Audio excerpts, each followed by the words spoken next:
Hindi matuloy ang pagtakas nila Tanggol ng dahil kay Supremo. Mapang-abot sila sa bilibid. Samantala, nabahala na itong si Tanggol sa kanilang sitwasyon sa loob kahit hindi naman nag-alinlangan itong si B na tulungan sila Tanggol para tumakas. Ngunit hindi inaadya ng panahon na kung kailan handa na ang dadaanan nila Tanggol, tsaka naman pinakuha siya ni Wardin para kastiguhin sa gabing iyon.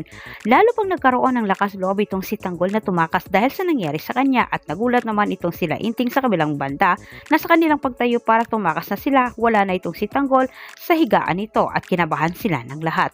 Ngunit maya-maya lumitaw na itong si Tanggol kasama itong si Maganda, isinilaysay naman ni Tanggol sa kanyang katropa ang ginawa ni Warden sa kanya kahit inudyukan ni Tanggol ang kanyang mga kasamahan na ituloy pa rin ang pagtakas ng mga ito, subalit hindi pumayag itong si Inting.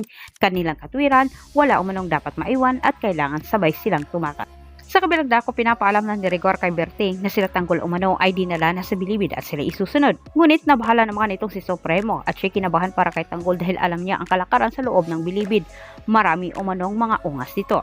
At lalo na umano itong si Wardy na mukhang pera, tatapatan lang ng pera ay gagawin kung ano ang pinag-utos sa mga labas. Sinabi naman ni Supremo dito kay Berting na kailangan dalhin kaagad sila sa bilibid sa ganitong paraan ay maprotektahan umano niya itong si Tanggol dahil maraming umano siyang mga kaibigang ungas doon.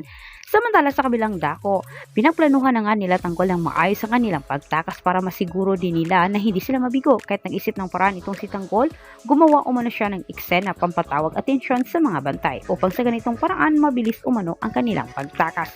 Dinala na si Supremo sa bilibid, pinagsalitaan din siya ng hindi maganda ni Rigor, gumanti naman itong si Supremo at Berting. Huwag umanong magpakasiguro itong si Rigor dahil baka mamaya matulad umano siya ni Berting. Ngunit maya-maya habang nasa kalagitnaan ng rambolan nitong sila Tanggol, sa pagitan naman ng grupong Divisoria at grupo nila Tanggol, dumating ang bagong pasok. Nagulat na lang sila Tanggol na sa kanilang paglingon nakita niya itong si Supremo at kasama pa si Berting. At dito po nagtatapos ang ating advance